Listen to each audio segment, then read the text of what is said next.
Nakalabas na ng Philippine Area of Responsibility ang bagyong Henry, pero pinalalakas pa rin ito ang hanging habagat na nagdudulot ng mga pag-ulan sa maraming lugar sa Visayas at Luzon kabilang ng Metro Manila. Makibalita tayo kay Chino Gaston.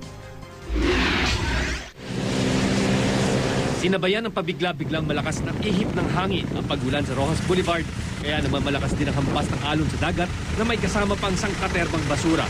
Bumuhos din ang ulan sa lungsod ng Maynila at Quezon City. Inulan din ang Makati City kaninang madaling araw. Sa Valenzuela City naman, hindi pa rin humuhupa ang bahang dulot ng mga nagdaang pag-ulan. Kaya sa mismong baha na ginawa ang isang flood drill. Tinuruan ng mga residente kung paano gawing lubid ang mga kumot para makatawid sa rumaragasang baha. At kung wala na raw oras para ihanda ang mga kumot, pwede magtulong-tulong ang mga residente at gumawa ng human bridge. Maulan din ang panahon sa Bataan.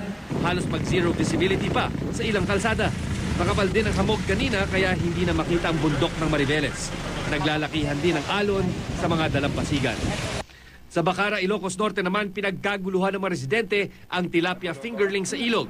Nagsipunta sa gilid ng ilog ang mga isda para hindi anurin ng rumaragasang tubig na epekto ng pag-ulan. Sumadzad naman ang isang cargo ship sa Luok Bay sa Romblon. Galing Manila South Harbor at papuntang Butuan ang MV Seabourn Cargo 1 nang sumadzad dahil sa hanging habagat na pinalakas ng bagyong Henry. Nagpadala na ang Philippine Coast Guard ng rescue vessel para sagipin ang 22 sakay nito. Bumuhos din ang ulan sa Iloilo City. Bahagyang binaha ang ilang lansangan kaya nagsikip ang daloy ng trapiko.